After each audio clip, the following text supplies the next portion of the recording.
All right. Well, thank you all for joining us this morning. Happy Monday. Welcome to our series, MOLLI, Maryland Online Leadership Institute webinars. Today's topic is diversity in leadership. The title is still boxed, How Can Women of Color Thrive Professionally in Higher Education? It is going to be coordinated by Dionne Thorne, who I'm going to turn this over to in just a moment. I do want to just go over a couple of things. We are recording, and you will get a copy of the recording if you are registered after the webinar is over. And plus, if there's any accompanying materials, we may go ahead and we can share those as well, but there may not be anything for this one. If you can, please mute if you are just a listener, because we will have multiple people speaking throughout this webinar, and it will make it a little bit difficult if everyone's talking. I see Doug's is on there as well. I'm going to turn my video off, by the way, in just a moment. This is one of several professional development webinars that are hosted by MarylandOnline, but this one is special because it is our MarylandOnline Leadership Institute. And if you want any information about future webinars, you will be on the mailing list, and if you want to be taken off of it, that's fine as well, but in case anything else interests you. We will be putting this recording on MarylandOnline's YouTube channel, and there's other professional development webinars that have been recorded there if you are interested. And also, if you have any topics of interest you want to send to us, please do. Without further ado, I'm going to turn this over to Dionne Thorne. Dionne Thorne is at Johns Hopkins University and was previously at CCDC, and one of our former board members for MarylandOnline, and someone that I greatly admire, respect, and love. Dionne, I'm turning it over to you. Okay, thank you, Wendy. I've gotten a couple comments that there's some feedback, so I just want to make sure that everybody's mic is muted. Do we still hear, is anybody else still hearing feedback? If you are, could you just let me know by typing it in the chat? Because I want to make sure that everybody can hear. So is anybody still hearing feedback? Okay, thank you, Wendy. Thank you, Julie. Okay, thank you, Cheryl. And as we go through the webinar, we really want to keep it to 1 hour. So I'll stop and ask for questions, but however, if after a participant speaks, you have questions, please feel free to unmute yourself or type it in the chat if you have. And it looks like everybody is on a computer. I don't see, oh, there's just one person on the phone. Okay, so I would like to again thank you for attending this webinar. We have some really great panelists, and I'll introduce each panelist by name, and then I will ask each panelist to make their introduction. We have Dr. Dionne Curbeam, and make sure, please let me know if I don't get your title right. She is the Deputy Chief Information Officer at Coppin State University. Is that correct, Dionne? Did I get that? That is correct. Thank you. We have Tamara King, and she is the Associate Vice Provost of University Life at the University of Pennsylvania. Did I get that correct, Tamara, as well? You did, Dionne. Thank you. Okay, and finally we have Johari Barnes, and she is the Director of Student Services and Retention Initiatives at the Community College of Baltimore County. Did I get that one correct? Yes, ma'am. Okay, so I just told you all who was participating in the panel. At this point, I would ask the panelists to introduce themselves, and I would ask them to also include information about your current position, your educational background, and the length in your current position. Dr. Curbeam? Okay, thank you, and good morning to everyone.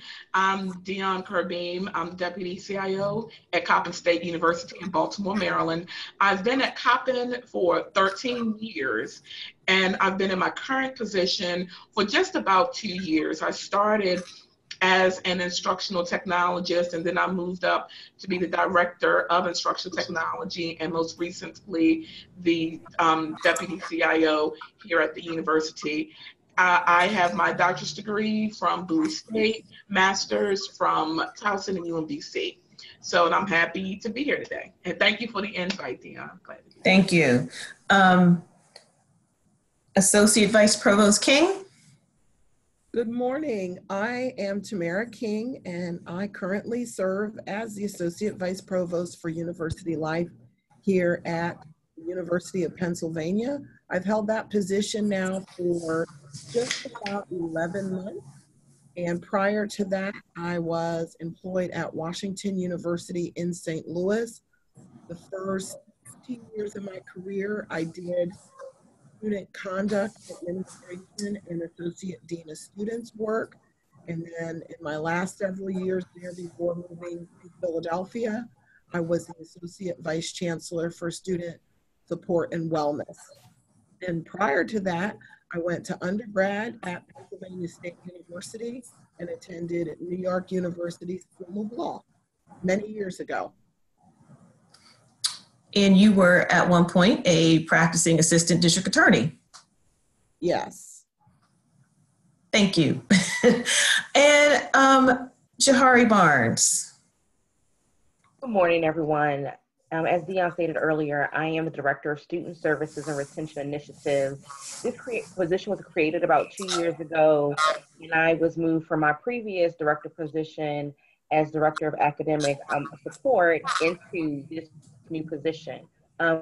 Prior to my time at CCBC, I adjunct at a couple of local colleges, including Coppin State University, where I received my bachelor's degree, a master's degree from University of Baltimore, and I'm currently working on my doctorate at Morgan State University in education.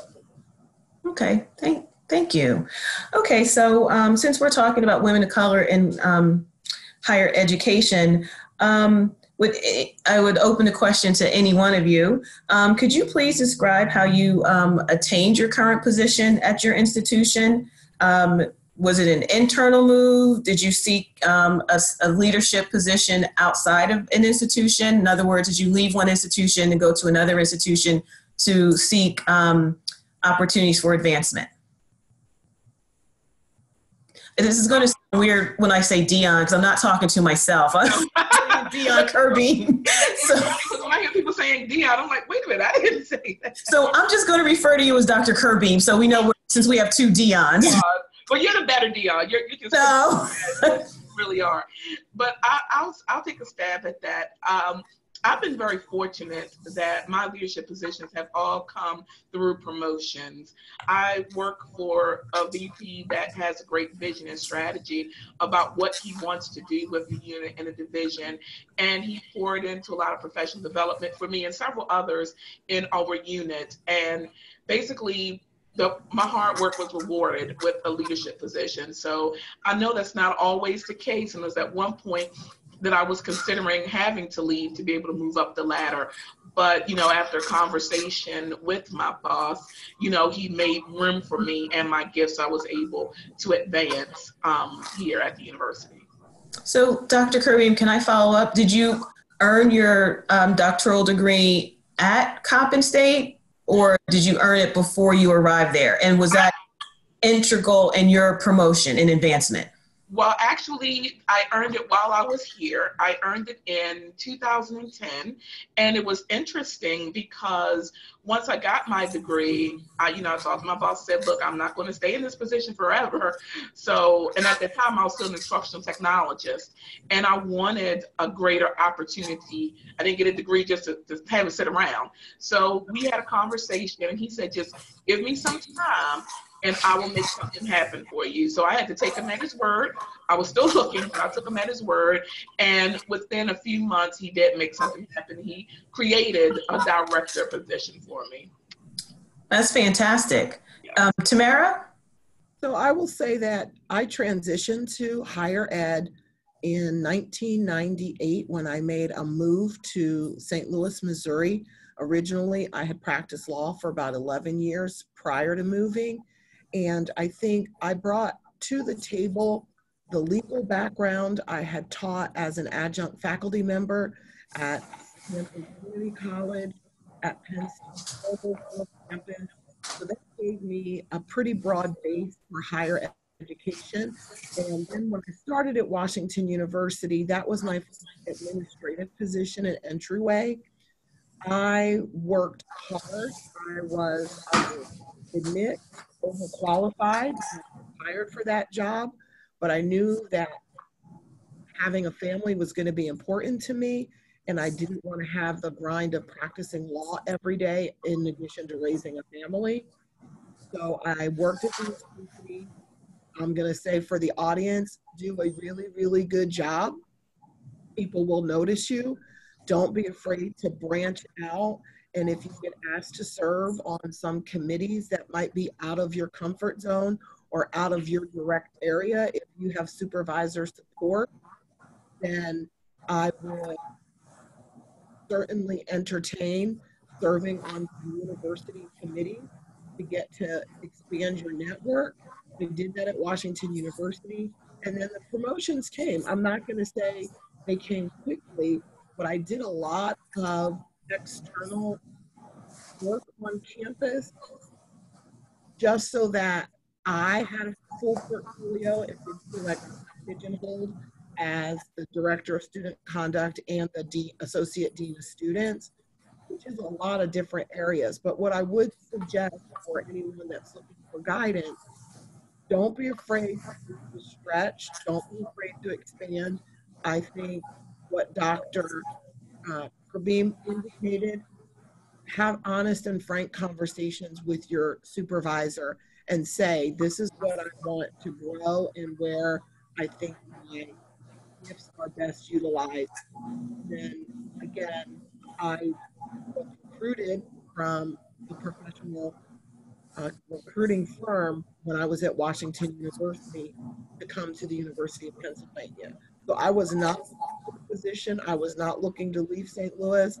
And when someone did and get a position that you can't, you take it.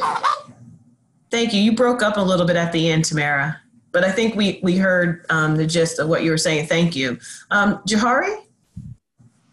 When I originally came to the Community College of Baltimore County, I came in as a coordinator for academic outreach and intervention. And with that, I was, working on the team and developing some programming and started my doctorate at Morgan. And at the time, I was in a leadership class and we had to talk about what would be our next, big position. And we had to do this gap analysis. And in that gap analysis, I took it very, very seriously and went to my dean with, what my dream job was going to be and the skills that I needed in order to achieve that. And she was instrumental in helping me get involved in committees. Because one of the things is that my previous life, I didn't have any higher ed experience. So she helped me get on the strategic planning team. She helped me get into different networking events. Things that just helped me address some of the skills that I was missing in higher ed. And that was really helpful when it came time for me to look at other positions, a director position within the college. And so I was in that position maybe 2.5 years before I got my first director position and continued to work with, in that position as I worked on my doctorate, and then moved into my current director position with student retention, because our college didn't really have a retention office prior to that. And so now, building that office and trying to get into a place where we have more options for student support. So it definitely is about social capital. It is definitely about having a mentor slash sponsor who can help you get to the next level. So it's definitely important to be in the meetings and be in the spaces that will allow you to be seen in order for you to have opportunities for advancement. Thank you. So it sounds like there's a theme here of hard work. You have a leadership who's supportive of your ideas. And in all three of your cases, you indicated that you were working hard and that Dr. Curbeam, you had a very frank conversation with your supervisor, and it was an interesting conversation to have. How did you feel about having that conversation, especially when women tend not to put themselves out there? So how did you approach that conversation, if you don't mind? It was difficult. I will not lie to you. I don't want to say petrified to have the conversation, but I really was petrified because I didn't know which way it was going to go. And at that time, he was not my direct supervisor. He was the VP for the division. So I pretty much bypassed my direct supervisor to have this conversation with the VP. I mean, we've always had a good relationship, but I felt that I had to put my fear aside, put things in front of me, and just kind of say, okay, this is what I want. And that when we had that conversation, he actually gave me some homework. That he's like, okay, so if it was something that you wanted to do, then tell me what it would be, sketch out a plan. So I had to do homework behind it. It just wasn't a, okay, let me go on my merry little way kind of thing. And so I put together a proposal of what instructional technology could look like at the university. And I put research, I did like a strategic plan, and I gave it to him. And then we met about that again. And he said, okay, I promise I'll do something for you. So I didn't know which way it was going to go. And on the flip side, I just want to add something about that with the people who work with me. I recognize that I have great, talented people, and I recognize that's not their end-all, be-all. I'm sure that they want to do more. And I encourage them, especially at PMP time, when we have our one-on-ones, to make sure that, you know, where is it that you want to go? What do you want to do? And there are some people, because we can't always create space to create leadership positions. So there have been people that's been on my team that I've had to coach, and I was sad to lose them, but coach them into better positions. You know, I have a person that's a director position at another university, another person that's another director position at another university. But I understand, you know, when you come here, you want professional experiences and you want to grow. You don't give me your blood and your kidney. So I have to respect that. And to be able, and then when I can, I give all the professional opportunities so they can move to the next level. Okay, thank you. And again, I'm hearing there's background noise, and I believe everybody's microphones are muted. So you just double check and make sure your mic is actually muted, because Cheryl said that she's still hearing background noise. Thank you, Cheryl. At this point, does anybody have any questions regarding the path to our participants, to our panelists, to their leadership positions? If you have a question, feel free to unmute or type it in the chat. Dionne? Yes. I'd like to hear about the biggest challenges that they've faced. You know what? That was my next question. Thank you, Doug. That was my leading into that. What I thought was interesting is that you all talked about hard work, and you had leaders who were willing to help you, guide you along the way. And in Johari's case, you kind of created a position along with Dr. Curbeam. You recognized there was a need, and you offered to fill that need. So to answer Doug's question, would anybody like to share a challenge that they face, either ascending to the position or once you got in your position? I'll start. So I didn't create this position. I went kicking and screaming. I loved what I was doing before, and I was told that this would be an opportunity because, you know, I had been in instruction all the time that I had been SCCBC, and, you know, I loved what I was doing. And then when this new position was in enrollment and student services, and I was like, no, I don't want to do this. But I learned so much in this last 2 years. I've learned a lot about enrollment and student services. I've had a lot of experiences. But I think the challenge is sometimes you're given opportunities and we let fear dictate what we do. And if I was happy that the opportunity, you know, when I think about it now, I'm happy that the opportunity was afforded to me. I'm happy that I was able to go in with an open mind, and I was able to have leadership that helped me through, you know, trying to understand how enrollment and student services works so that I can better support my students. And having that instruction mind too helps me be able to accomplish more as well. But definitely challenges in ourselves. Sometimes fear keeps us from doing the things that we should do. Thank you. Tamara? Oh, I unmuted you. Hi. I would say one of my largest challenges just has been, in some regards, being patient with the next move. I know that we are in a culture of, I want instant gratification, but sometimes you have to sit still, do your absolute best in the particular job that you're in order to then be recognized by others around you. Sometimes it may be your boss, sometimes you get a lot of feedback again. Sometimes it may be your boss, other times it might not be your boss, but don't want everything to happen overnight. I was able to parlay a lot of different campus experiences over, let's say, 5-7 years to be able to show that I was ready for the next move. All along, I was getting more and more responsibilities and taking them seriously. Thank you. Dr. Curbeam? Okay, I guess I will look at it from the perspective of once I'm in the leadership position, one of my challenges has been work-life balance. I am, and I don't say an always on kind of person and always grinding. And sometimes that really hits with work-life balance because sometimes it's taking work home, sometimes having to be here on the weekends. And especially when you're ascending to an executive level position, sometimes work is just there. So being able to know when to stop, when to say this is just going to have to wait until tomorrow, when to say I'm just not available.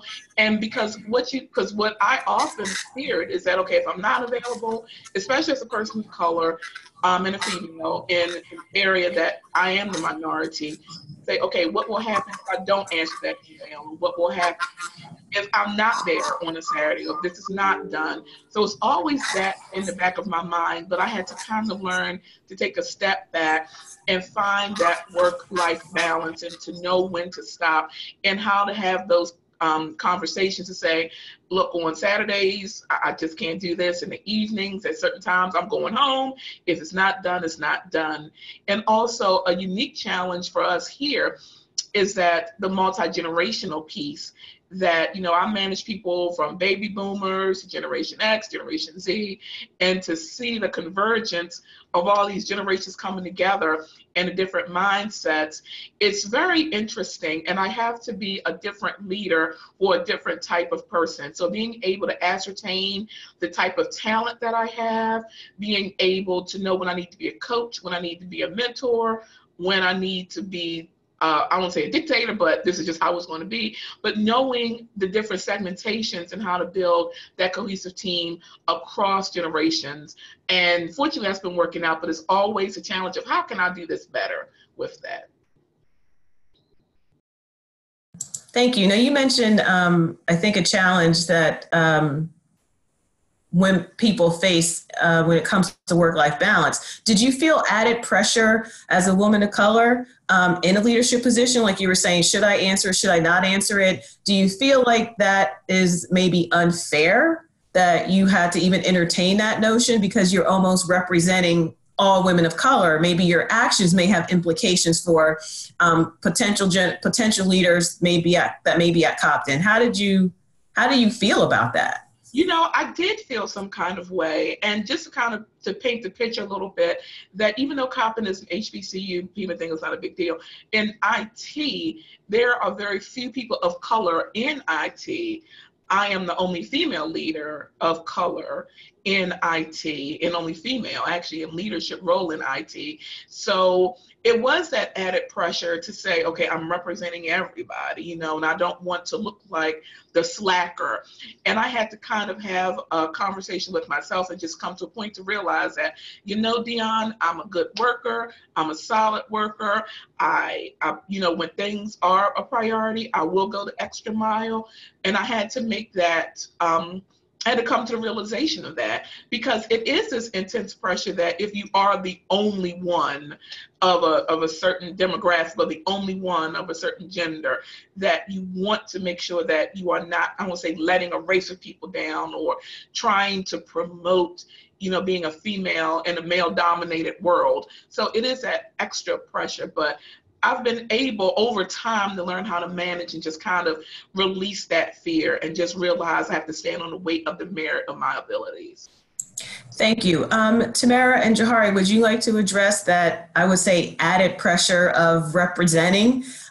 Because, you know, there's more scrutiny on women of color, as Dionne, Dr. Curbeam mentioned. Sometimes everyone's looking at you when you're the only one. So do you feel like there's added pressure when you're in a leadership position? And if you have, how have you addressed that? I mean, I definitely think there are situations where you feel that you are representing a whole group of people, you know, whether it be race, gender. And unfortunately, we have to, I don't know if that's something that we do to ourselves, or is it something that's really being perceived out there? And like Dionne, you know, I struggle with like work-life balance a lot. And in the last year, I have just, you know, tried to focus more so on my own personal health, because if you work too much and you work too hard, you're going to put yourself in a place where you're not able to help anyone, including yourself. So it's not just about self-care, but it's also setting boundaries, you know, knowing that you have this work that needs to be done, and getting your team as well as your leadership to understand that once, you know, at a certain time, you're going to have to also take care of the other things outside of work. And for me, that's school.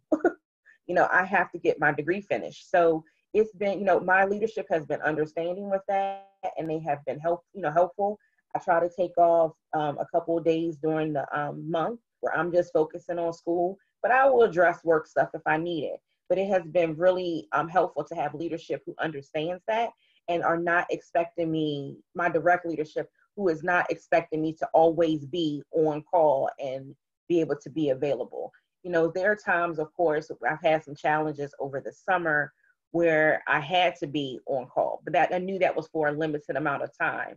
And I think we all are able to adjust to a limited period.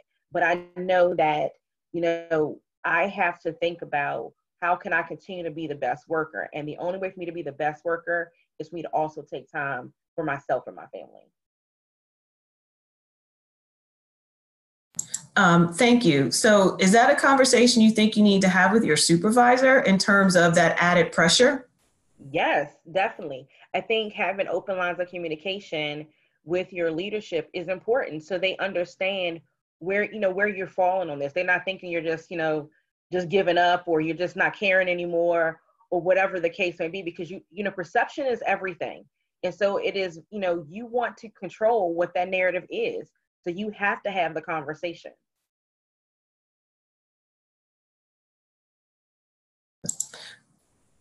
Tamara, would you like to speak to that as well? Did you feel added pressure as a woman of color, and especially at a very high profile position at a very predominantly white institution? So I will say a couple of things. Number one, I remember very vividly having a conversation with a male Caucasian direct report to me.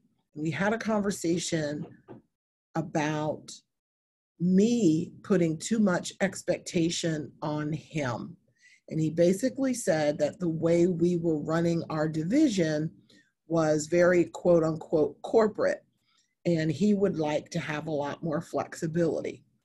And I had an opportunity to go back and revisit with him that as an African-American woman, that I did not have the luxury of being mediocre and or average. And I believe that very strongly.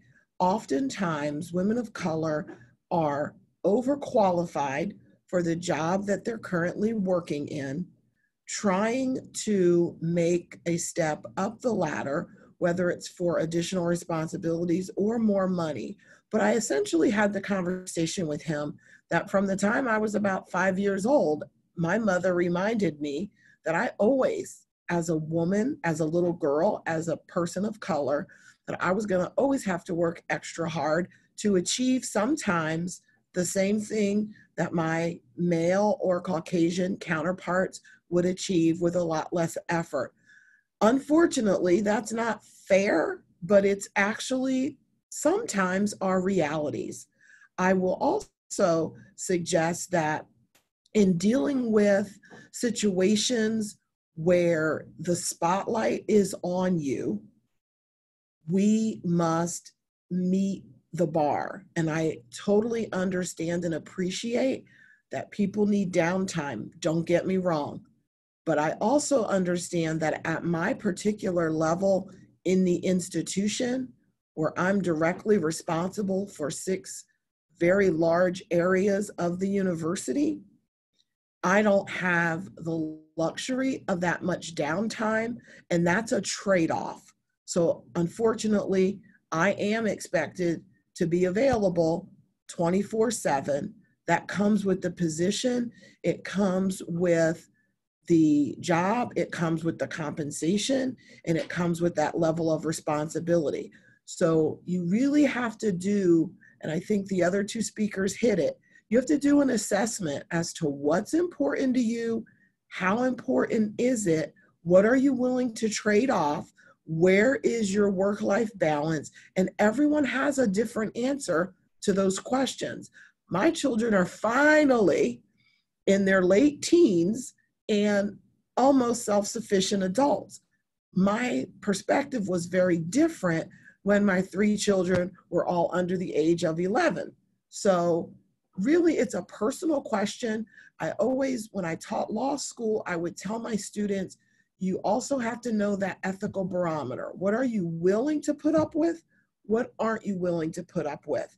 And if someone asks you to do something that you're not willing to do, and you know that that's a deal breaker, you have to know that way in advance. So if attending your kids' birthday parties and family events is important, you have to figure out how to make that balance happen.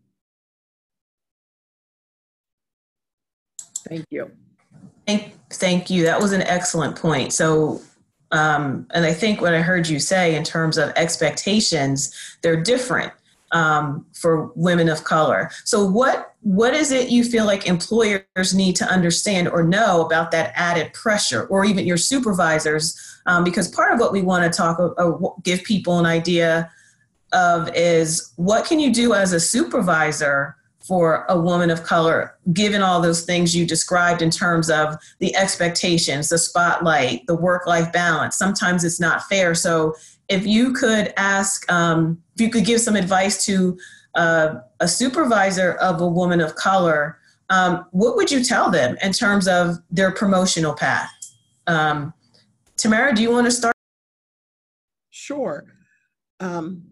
I should confess that I have had the opportunity to work under 2 African-American female vice provost or vice chancellors for student affairs, which has been a phenomenal experience. However, I have personally always viewed that as my responsibility to make them look good, because I am representing them in many meetings, in many settings on campus, if I'm interfacing with faculty and or parents. So that's important to me. As a supervisor of, again, I think Dr. Curbeam hit it on the head, with a plethora of generations and different expectations, really looking at how do we meet the needs of all of those folks, and in particular, our staff of color. And again, you don't have a double standard. I am people friendly, so I try to have a personal relationship with all of my direct reports so that I can understand where they are. Are they in a doctoral program? Are they raising small children where, let's be for real, daycare closes at 6:30, or you're going to get a fine or assessed if you don't pick up that child? That makes a difference. Weekends, what other things? Are they working another part-time job somewhere? I like to know those things so that I can take that into account when giving them guidance and giving them feedback. I do believe one of the hallmarks is to have that open door policy, allowing your staff to give you feedback about your leadership, because we're not always perfect. And then also for us to give feedback to our staff. Sometimes that feedback is hard. A good example, and I'll talk about it because I am on I've only worked at predominantly white institutions, clothing and dress and attire. I tell people I own one pair of jeans because there are very few times when I get to show up in jeans. And that's maybe once or twice a year on my campus. And that's for a particular event of some sort. But I try to coach and mentor women and women of color in particular, that how you present, they always say dress for the next position that you want to get. That is very, very true. So I just think mentorship is huge. Being a leader, not being the person who knows everything. I also value all of the diversity that is at the table when I hold a leadership meeting with my 6 direct reports. Everyone has a voice at that table. And if we show and demonstrate allowing everyone to have a voice at the table, that is very helpful in people feeling empowered, people feeling valued, and people feeling listened to. Thank you. Tamara mentioned that she had 2 female African-American supervisors. And I want to ask Dr. Curbeam this question. At a HBCU, historically Black college and university, do you feel that that may have also helped in your leadership position? Even though your supervisor was a man, do you feel like there was, I don't want to say pressure, but there was more support to move you forward? I think you hit the good nail on the head. First of all, I've never had an African-American supervisor, period, male or female. So, and ironically, I am at an HBCU, but I think because I've gained the respect of the campus and, as Dr. King mentioned, I make my supervisors look good. I'm able to be the face of the campus and to articulate certain things. I think that was something that I want to say gave that pressure to say that, okay, this is someone that we can push forward. And to kind of piggyback on something that you said earlier, Dionne, and I think Dr. King mentioned, I kind of alluded to it, within my role, as I mentioned, I've never had an African-American supervisor or anything, but within IT, we have a diverse people. And for some people, they've never worked with people of color. They are not familiar with African Americans, and it's a totally different, literally foreign concept for many of them, which is strange being at an HBCU. And one of the things we had to kind of grow to this. We had to grow to have critical conversations about that led to things that were unconscious biases. Even things such as hair choice. Sometimes I wear my hair in braids, and it's like, oh, well, what is that? Like, okay, these are braids. And, and at first I was offended by this, but then after we had discussions, I realized like, oh my goodness, you just don't know, you don't understand. So we had to get to a point of being comfortable with not being comfortable to come to say, well, what does this mean? Am I supposed to say these type of things? And then even with their different cultures, I'm now comfortable to say, well, why do you all do such things in certain ways? I remember we went to a funeral for a person of color, and one person came to me, he was Indian, he was like, well, why do you all take so long to have funerals? Because it was a long funeral. And I had to explain, okay, for African-American culture, blah, blah, blah.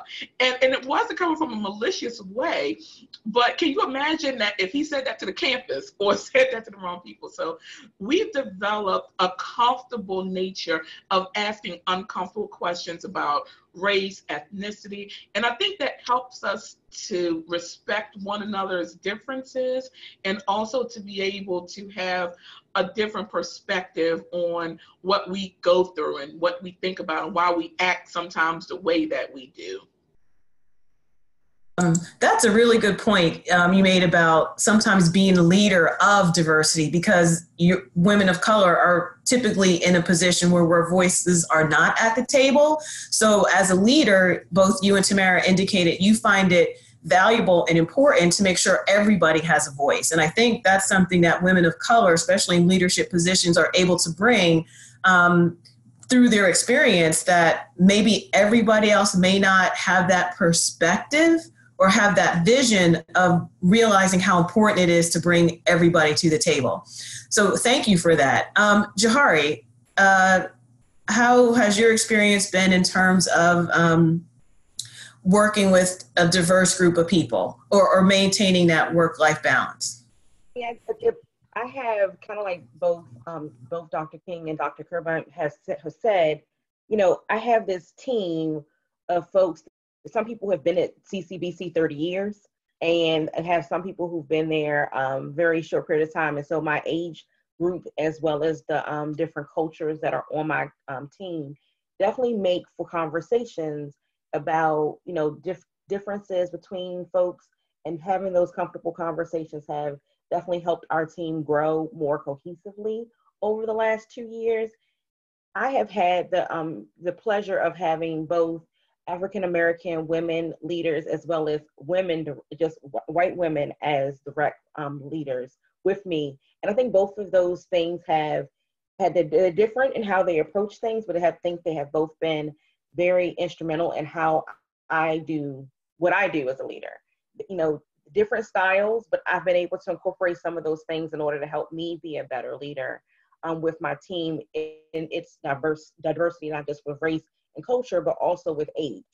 And I think having a mentor is something that is very important, but it can be challenging.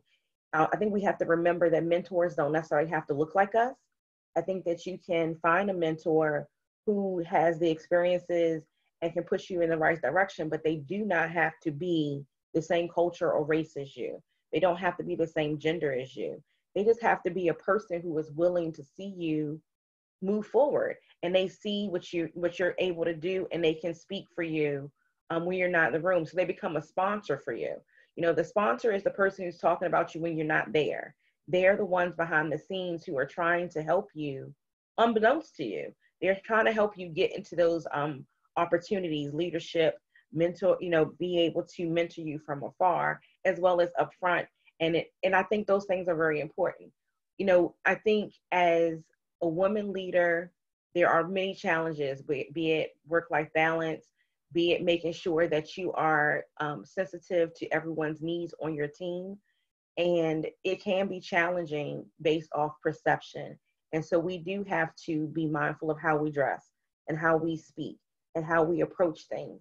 And sometimes that can be a little bit rough, but we know that it's something that we have to do, and we have to work on it. And, you know, there hopefully will come a time that it won't be as prevalent and as hard, but it still is very much a challenge, and it's something that we have to work to overcome. I'm sorry, thank you. And I think the more women, as the number of women of color in higher ed increases, as you pointed out, maybe those things won't be such an issue, but the reality is they are. And I think you three have had, you know, really positive experiences having leaders or supervisors who recognize, who want to help push you forward. But I think the reality is not everybody has that. So, you know, I don't know if you can address it, but for those folks who don't have those types of leaders or support, you can work hard, you can do all those things, but if someone's not willing to recognize, and I think what I heard Tamara say is you have to work, you know, 10 times harder. And we know that sometimes Black women are overqualified. How do you get beyond that? You know, at what point do you say, you know what, I've worked as hard as I can. I don't see a path for me. So there's come a point where you say, I might have to go to another place. Well, part of my dissertation is I'm looking at the lived experiences of Black women community college presidents. Out of 1,100 community colleges in the US, there are only about 1% of them are led by Black women. So I've had an opportunity to interview 9 of those women and talk about their, you know, their paths to leadership, executive leadership. And one of the things that they've all kind of said is that, one, they probably didn't recognize where they needed to go, and they had a mentor who did. But they all had challenges in those experiences, And sometimes you have to look outside of the institution that you're in, because that's where the opportunity is going to be. And sometimes that's hard, depending on what your family situation is, to move out of state, to move to move out of the area that you're familiar with. But if you go, part of that is going to conferences, becoming members of different organizations such as NCBAA, National Council for Black American Affairs, is a council that comes out of AACC, American Association for Community Colleges. So, they have a lot of different training situations for African Americans in mid-management. You need to find those opportunities to help you make the connections so that you are able to do something outside of your institution if you find that your institution is not supportive of you and you moving into leadership positions. So we have to do some work too. If it's not there for you, you have to figure out how you're going to get to that next level. And sometimes that is going to mean leaving your institution. That is a really good point about attending conferences, looking outside of your institution. So we have about 13 minutes left, and I want to make sure I have time for questions. So at this time, do any of our participants have any questions? Feel free to unmute or type your question in the chat. I'm hoping we have some really interesting and engaging questions. Well, Dionne, you know that I, can't let an opportunity pass by. So, I thought that what Dr. Curbeam said about, having polite, informative, cross-cultural questions. She mentioned, why are your funerals so long? Where I think it's difficult in our society that has gotten so polarized to have this sort of question handled appropriately. And are there places where your panelists would draw the line? I just think of things that I've experienced in my life. I mean, 25 years ago, I went to a barber shop, and it was a new experience for me down on the lower eastern shore of Maryland. And the person, while she was cutting my hair, is jabbering on, and she uses the N-word. And I didn't know what to do is it my job to inform her that is offensive? This is, of course, now we might deal with things a little bit differently, but back then, that was the Eastern Shore, and I suspect that it was more common than I was shocked to find out. So where do your panelists draw the line with offensive questions and statements, and how do we engage as a society in the sort of interactions to inform each other? Thank you, Doug. Would a panelist like to answer that question? I'm unmuted now. Okay, that's a good question. And I will say it took us some time to get to that point, because truly we are in a polarizing society, and that we don't live divorced from what goes on in society. So if someone comes to me and asks a question, it's immediately like, well, wait a minute, why are you saying that? Why are you saying that? I think that we've gotten to a point that, thank God, I haven't had anything that has crossed the line that has been offensive, but I think anything that would be offensive, that would be derogatory, that would even be on the borderline of malicious or hatred, would definitely be a line that we have to say, look, this is just not what it is. We're not, from what our experience is here, we're not coming from a place that is malicious, that we're seeking hate, that we're seeking to be understood. We even had a conversation that with someone in our area, and I was so afraid to know how this was going to go, that is homosexual. and that a person from another culture didn't understand what that meant at all in terms of the lifestyle. And so we had to kind of preface it that, the person's not trying to be intrusive, not trying to be in your business, but wants to understand so he would know what's right and what's wrong. Because sometimes, especially people coming from another culture, they just don't know. And sometimes we must be taught these things. We just can't assume that people are coming from a place that's a phobic place or malicious place. But if a person comes that, you're wrong, you're terrible, you're evil, you're this, that draws the line. And that is not to be tolerated at all. But if you're coming from a place saying, look, I don't understand what this means. I'm not trying to be rude. I'm not trying to be disrespectful. I want to seek so I can understand, so I can help work together and we can be allies. Then that is the way, and that's how we've learned how to come across with it. Thank you. Tamara? I would say when I did a lot of diversity and inclusion work with other colleges across the country, you are so right that what your intent is does matter. And if people are genuine, I used to always have a slide in my PowerPoint that talked about grace and latitude. And I would start my sessions by saying, we have to have grace in this space, this educational space, for people who just don't know what they don't know. And then latitude to allow them to ask the questions, not be offended by the question, but really try to educate.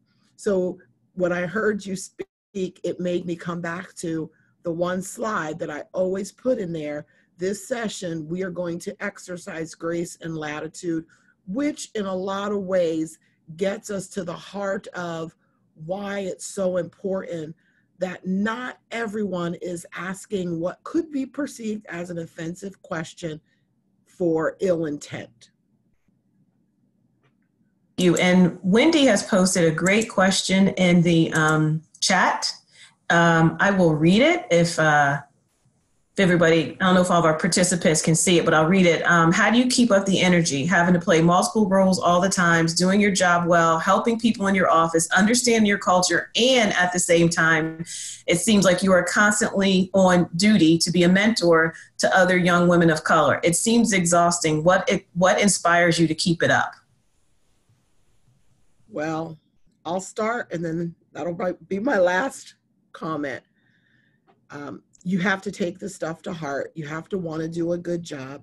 You have to want to be a mentor. And I'm going to suggest that there are intentional mentorships and unintentional mentorships. One of the best compliments I ever received was when I was national president of the Association for Student Conduct Administrators in 2009 to 2010. And some African-American woman came up to me and she said, Tamara, I just want you to know that you've been president, you've been in the boardroom for 9 years, and at no time did you ever make quote unquote Black people look in a negative light.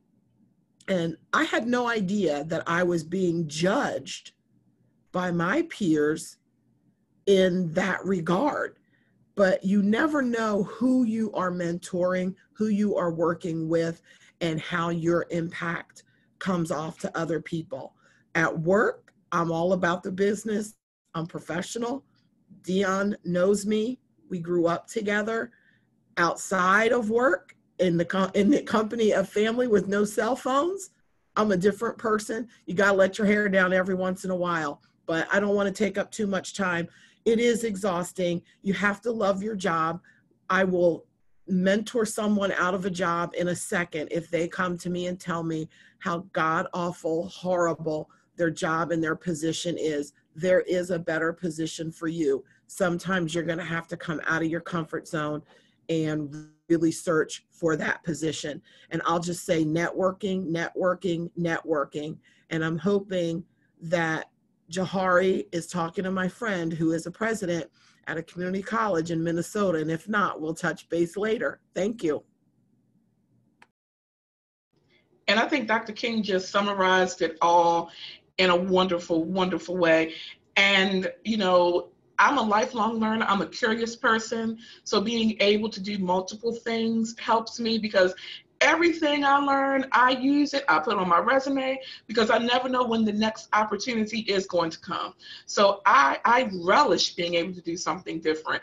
And, you know, just as Dr. King said, sometimes I have to throw my hair down on the weekends if I need to go out, if I need to see my sorors, if I need to go to Puerto Rico for a week and just kind of chill and veg, you know, have to do that. And then recognizing something that both Dr. King and Johari mentioned, sometimes for those out there, you have to go to grow.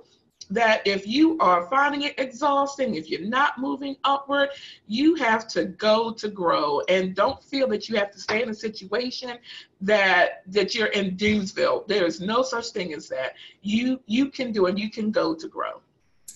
We have one more question. Now we have some questions coming in the chat from Adesola. Do you have any recommendations for developing or demonstrating leadership management experience when seeking a leadership job outside of your current organization? She goes on to say she found it challenging to develop leadership experience in previous and current positions that have no room for advancement within the organization. Great question. And sometimes that is going to mean you're doing something outside of your institution. Not all leadership is going to be held just at work. You can nurture leadership experiences outside of your institution. Sometimes that might be in your church. It might be in your sorority. It might be in other professional situations, like organizations that you're a member of. So don't always assume that leadership is just in your institution. There are other ways to gain some of that experience that you can put on your resume. That is a great point. And then Cheryl has a question. Is there a way to circulate and share women of color and or other underrepresented professional associations now or later?